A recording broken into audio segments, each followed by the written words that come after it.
Hello, welcome all. This is SST युडिपीडिया आणि आजचं आपलं टॉपिक आहे आंतरराष्ट्रीय संबंधांची व्याप्ती. आपण पाहतो की तृतीय वर्ष कला शाखा किंवा TYBA पॉलिटिकल सायन्सच्या प्रथम पेपरमध्ये, पेपर नंबर 4 मध्ये पहिल्याच प्रकरणामध्ये आंतरराष्ट्रीय संबंधांच्या व्याप्तीबद्दल चर्चा केलेली आहे. आणि या विषयाची किंवा या टॉपिकची खासियत अशी आहे की हा टॉपिक तुम्हाला MA ला किंवा MPSC UPSC ला अगदी तसाच आहे जसा तुम्हाला TYच्या सिलेबसमध्ये तुम्ही बघता.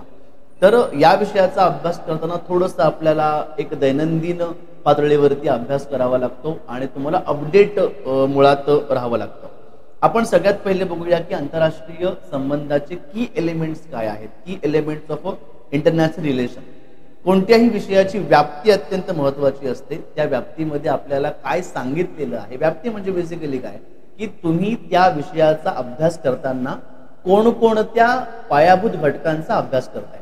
फॉर द एक्झाम्पल, तुम्हाला एखाद्या नगराचा अभ्यास करायचा असेल, शहराचा अभ्यास करायचा असेल, तर तुम्हाला त्या शहराचं क्षेत्रफळ काय आहे, त्या शहरामध्ये कुठल्या प्रकारच्या शासकीय यंत्रणा काम करत आहेत, लोकसंख्या कशी आहे, कुठल्या जातीची आहे, त्यांचं अर्थार्जन काय आहे, ते पैसे कसे कमवता आहेत किंवा ते कुठे नोकरीधंदा करता आहेत, त्या परिसरामध्ये नगरामध्ये सांस्कृतिक लेवलला कोणत्या ॲक्टिव्हिटीज सुरू आहेत. तुम्ही जेव्हा या सगळ्या घटकांचा सारासार अभ्यास करता तेव्हा तुम्हाला त्या नगराचा अभ्यास होतो आणि त्या अभ्यासालाच आपण त्या नगराची व्याप्ती असं म्हणतो. आंतरराष्ट्रीय संबंध हा थोडासा व्यापक विषय आहे. जेव्हा आपण याचा अभ्यास करतो तेव्हा आपल्याला असंख्य थिअरीजचा अभ्यास करावा लागतो, आपल्याला असंख्य सिद्धांतांचा अभ्यास करावा लागतो, पायाभूत घटकांचा अभ्यास करावा लागतो, संघटनांचा अभ्यास करावा लागतो. गैरशासकीय संघटना आहेत, UNO आहे, IMF आहे, बरेच दहशतवादी ग्रुप्स आहेत, त्यांच्या कारवाया आहेत. त्या सगळ्यांचा सारासार अभ्यास म्हणजेच आंतरराष्ट्रीय संबंधाचा अभ्यास असं आपल्याला साधारणतः म्हणता येईल. आपण शाळेवरती बघताय सगळ्यात पहिले नॉन स्टेट ॲक्टर्स म्हणजे अराजकीय घटक. अराजकीय घटक म्हणजे काय की जे शासकीय नाही आहेत, की जे प्रादेशिक लेवलला प्रायव्हेटली स्थापन झालेले आहेत. For the example, African union आहे जे आफ्रिकेकरता काम करते. मर्केदो मर्किसार, ज्याला आपण साऊथ कॉमन मार्केट म्हणतो, ही लॅटिन अमेरिकेसाठी काम करते. अरब लीग आहे जी अरब राष्ट्रासाठी काम करत असते. नॅटो आहे, सिटो आहे, सेंट्रो आहे. अनेक सैनिकी संघटना आहेत की ज्या आपापल्या क्षेत्रामध्ये काम करत असतात. सेकंड आहे स्टेट ॲक्टर्स कंट्री. शासकीय घटक ज्याला म्हणतो आपण, ते शासनामध्ये किंवा राज्यामध्ये कुठल्या प्रकारचं गव्हर्नमेंट कार्यरत आहे, त्या गव्हर्नमेंटच्या पॉलिसी साधारणतः कशा आहेत याचाही अभ्यास जो साधारणतः आहे तो आपण आंतरराष्ट्रीय संबंधांच्या अभ्यासामध्ये नेहमी करत असतो आणि तो अत्यंत महत्त्वाचा आहे. तिसरं आपण बघतोय पॉवर पॉलिटिक्स, म्हणजेच पॉवर साधारणतः ही जागतिक लेवलला कशा प्रकारे काम करते आहे. हेरॉल्ड लास्की असं म्हणतात की सत्ता ही केवळ अधिसत्तेकरता किंवा शासकीय सत्तेकरताच खेळली जाते. त्याच्यामुळे सत्तेचा जो काही बाजार आहे, पॉवरचं जे काही एक्झिक्युशन आहे, याचाही साधारणतः अभ्यास जो आहे तो आपण या विषयामध्ये करत असतो. त्यानंतर सगळ्यात महत्त्वाचं फॉरेन पॉलिसी. परकीय धोरण ही अत्यंत महत्त्वाची शाखा आहे आंतरराष्ट्रीय राजकारणामध्ये, की कुठे राष्ट्र हे आज स्वयंभू नाही आहे, कुठे पाणी कमी आहे तर कुठे तेल कमी आहे, कुठे माणूस कमी आहे. आपण बघतो कॅनडासारखा राष्ट्र आहे की जे अत्यंत विकसित आहेत, पण कॅनडाची 70% लोकसंख्या ही मायग्रेटेड आहे, स्थलांतरित आहे. 70% लोक भारतीयच कॅनडामध्ये व्यापारी म्हणून काम करत असतात. अमेरिकेसारखा देश आहे की जो मिक्स हायब्रिड लोकसंख्येवाला देश म्हणून ओळखला जातो. इंग्लंड सारखा देश आहे की जो जीवनावश्यक वस्तू, गहू, तांदूळ, सोयाबीन सारख्या वस्तू ज्या आहेत त्या 30% प्रमाणामध्ये हा नेहमी दैनंदिन लेवलला, दैनंदिन पातळीवरती आयात करत असतो. त्यामुळे फॉरेन पॉलिसी नक्की काय आहे, कोणता देश हा कुठून काय घेतोय, कोणता देश हा नक्की कोणत्या प्रकारच्या करार करतोय, हे देखील साधारणतः शिकणं हे अत्यंत महत्त्वाचं आहे आंतरराष्ट्रीय संबंधामध्ये. आणि शेवटचं ग्लोबल इश्यू. जागतिक लेवलला बरेच इश्यू असतात. युद्ध हा एक मोठी समस्या आपल्याला दिसते आहे. रशिया युक्रेन आपण बघतोय. नुकतंच ऑपरेशन सिंदूर द्वारा आपण इंडिया पाकिस्तान युद्धही बघितलेलं आहे. व्यापार, डिप्लोमसी, पर्यावरणातले बदल, ह्युमन राईट्सचे बदल, दहशतवाद, मानवी सुरक्षा, राष्ट्रीय सुरक्षा, असे बरेचसे इश्यूज जे आहेत ते आपण साधारणतः आंतरराष्ट्रीय राजकारणाच्या व्याप्तीमध्ये आपण अभ्यासत असतो. आणि ह्या व्याप्ती म्हणजेच आपण ह्या विषयाचा साधारणतः अभ्यास समजतो. त्यानंतर आपण बघतो या स्लाइडमध्ये की असंख्य थिअरी तुम्हाला अभ्यासायच्या आहे. रिअलिझम म्हणजे काय, लिबरलिझम म्हणजे काय, कन्स्ट्रक्टिव्हिझम म्हणजे काय, मार्क्सिझम म्हणजे काय, फेमिनिझम म्हणजे काय, आणि या सगळ्या संकल्पनांचा आंतरराष्ट्रीय पातळीवरती काय परिणाम होतोय, याच्या काय व्याख्या आहेत, हे देखील साधारणतः आपण या विषयामध्ये अभ्यासत असतो. वास्तववाद आणि उदारमतवाद हे दोन फारच बेसिक संकल्पना आहेत आंतरराष्ट्रीय राजकारणातल्या, तर त्या समजून घेणं अत्यंत महत्त्वाचं आहे. रशिया आणि चीन यांचे चालणारं एक्झिक्युशन किंवा हे यांचं चालणारं राष्ट्र आणि भारत, अमेरिका, इंग्लंड हे चालणारे राष्ट्र यांच्यामध्ये नक्की काय फरक आहे, नक्की काय थिअरीज आहेत, हे देखील आपल्याला साधारणतः आंतरराष्ट्रीय राजकारणामध्ये आपण हे शिकत असतो आणि अभ्यास करत असतो.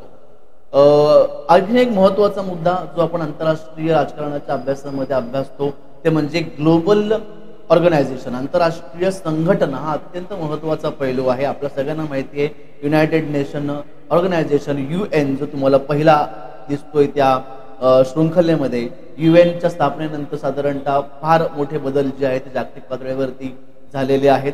मानवी जीवनातला असा एकही घटक नाही आहे किंवा एकही आस्पेक्ट नाही आहे ज्याच्यावरती UNO काम करत नाही. गरिबी असेल, दारिद्र्य असेल, दहशतवाद असेल, मानवी सुरक्षा असेल, पर्यावरण असेल, अशा प्रत्येक इंडेक्सवरती, प्रत्येक एलिमेंटवर सध्या UN काम करत आहे. त्यामुळे UNOची स्थापना झाली कशी, UNOचं एक्झिक्युशन काय आहे, UNOचा आपल्यावरती परिणाम काय आहे, हे देखील अभ्यासणं अत्यंत गरजेचं आहे, जे की आपण याच्यामध्ये अभ्यासत असतो. नॅटो हे नाव तुम्ही रशिया युक्रेनच्या युद्धामध्ये ऐकलं असेल. नॅटो ही युरोपियन राष्ट्रांची सैनिकी संघटना आहे की जी साधारणतः एक सैनिकी मदत जी आहे ती अल्प राष्ट्रांना किंवा गरीब राष्ट्रांना करत असते. त्यामुळे नॅटो निर्माण झाल्या वर्षी युद्धामध्ये काय फरक पडला आणि समकालीन पातळीवरती नॅटोचं एक्झिक्युशन काय आहे, हे देखील आपण आंतरराष्ट्रीय राजकारणामध्ये शिकत असतो. WTO असेल, IMF असेल, वर्ल्ड बँक असेल, यांच्यासारख्या आर्थिक संघटना की ज्या आर्थिक लेवलला काम करून जागतिकरित्या भक्कमपणा देत आहेत, तर या संघटनांचा देखील अभ्यास आपण करत असतो. जिओ पॉलिटिक्स अँड डिप्लोमसी हा एक तुम्ही ही स्लाइड बघत असाल तर साधारणतः प्रत्येक पॉलिटिक्स हे प्रदेशनिहाय बदलत असतं, लक्षात घ्या. म्हणजे भारत आक्रमक का नाही आहे, कारण भारताच्या 3 बाजूला, पाकिस्तानच्या बाजूला, चीनच्या बाजूला, बांगलादेशच्या बाजूला जमीन आहे, त्याच्यामुळे आपल्याला आक्रमणाची भीती आहे. त्यामुळे भारतीय धोरण साधारणतः नेहमी शांत जाणवतं आणि तेच आपण बघतो अदर हँड किंवा दुसरीकडे बघतो आपण इंग्लंड हा असं राष्ट्र आहे की ते बेट आहे, चारही बाजूंनी त्याच्या समुद्र आहे, त्याच्यामुळे त्यांना आक्रमणाची भीती नाहीये, त्यामुळे ते आक्रमक असतात. म्हणजेच तुमच्या राष्ट्रामध्ये कशा प्रकारचा निसर्ग लाभलेला आहे, कुठल्या प्रकारचे तुम्हाला जिओ पॉलिटिक्स लाभलेलं आहे, यावरती अवलंबून असतं की तुम्ही कशा प्रकारे तुमचं पॉलिटिक्स करताय. तर पॉलिटिकल डायनामिझम बिटवीन कंट्री, 2 कंट्रीमध्ये, 2 राष्ट्रांमध्ये कशा प्रकारचं पॉलिटिक्स कळलं जात आहे, कशा प्रकारच्या स्ट्रॅटेजीज त्यांनी बनवलेल्या आहेत, कुठल्या प्रकारच्या अलायन्स केलेले आहेत, याच्यावरती ही आंतरराष्ट्रीय राजकारण साधारणतः अवलंबून असतं आणि त्या अभ्यासणं अत्यंत गरजेचं असतं. करंट आंतरराष्ट्रीय इंटरनॅशनल कॉन्फ्लिक्ट, की सध्या आंतरराष्ट्रीय राजकारणामध्ये कुठल्या प्रकारचे कॉन्फ्लिक्ट्स होत आहेत. मग मी म्हटल्याप्रमाणे युक्रेन रशिया वॉर, याचा जागतिक पातळीवरती परिणाम काय झालेला आहे, एक भारतीय म्हणून त्या युद्धाचा परिणाम माझ्यावरती काय झालेला आहे, हे देखील अत्यंत महत्त्वाचं आपल्याला अभ्यास करणं गरजेचं आहे. इस्रायल पॅलेस्टाईन हिस्टॉरिकल वॉर आहे, त्याचा परिणाम जगावरती काय झालेला आहे. Tension in south China, Mongolia, चायनामध्ये काय नक्की प्रॉब्लेम आहे, भारत पाकिस्तानमध्ये नक्की काय प्रॉब्लेम आहे, रशिया आणि चीन किंवा चीन आणि अमेरिका यांच्यामध्ये नक्की काय बाजारपेठी समस्या सुरू आहे, या सगळ्या समस्यांचा अभ्यास करणं आपल्याला अत्यंत गरजेचं आहे. याचा अभ्यास केल्यानंतर आपल्याला कळेल साधारणतः आंतरराष्ट्रीय राजकारण हे कुठल्या रूपात किंवा कुठल्या प्रकारात साधारणतः आपल्याला त्याचा सामना करावा लागेल किंवा ते अभ्यासावा लागेल. ग्लोबल इश्यूज आहेत, क्लायमेट चेंज आपण बघतो, टेररिझम, मायग्रेशन, सायबर सिक्युरिटी, पॅन्डेमिक्स असे विषय आहेत की आंतरराष्ट्रीय राजकारणामध्ये ते अभ्यासणं अत्यंत महत्त्वाचं आहे. पर्यावरणीय बदल आपल्या सर्वांना माहिती आहे की उष्णता सध्या वाढते आहे, ओझोनचा थर जो आहे तो जागतिकीकरणामुळे कमी कमी होतोय, पातळ होतोय, तर त्यावरती UN केलेले कार्बन क्रांती असेल किंवा ऑक्साईड क्रांती असेल, या क्रांत्या अभ्यासणं अत्यंत महत्त्वाचं आहे. आतंकवादाविरुद्ध जे काही UNOचं काम आहे, सार्क जे काम करते, बिमस्टेक जे काम करते, तेही अभ्यासणं, त्यामध्ये भारताची भूमिका अभ्यासणं अत्यंत महत्त्वाचं आहे. मायग्रेशन साधारणतः बघतो बांगलादेश आणि भारतामध्ये जो प्रॉब्लेम आहे मायग्रेशनचा, सेम प्रॉब्लेम सुदानमध्ये आहे, आफ्रिकेमध्ये आहे, अरबस्थानामध्ये आहे, न्यूझीलंडमध्ये आहे, यांचाही अभ्यास करणं अत्यंत महत्त्वाचं आहे.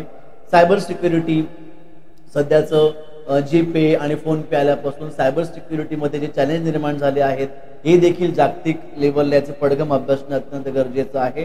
पॅन्डेमिक बघतो आपण, इबोला नावाचा रोग साधारणतः आफ्रिकेमध्ये आला होता, मग कोविड-19 आला. याशी कसं जगाने संधान साधलेलं आहे, कशा प्रकारे जग दोन हात करत आहे, हे देखील अभ्यास करणं अत्यंत महत्त्वाचं आहे.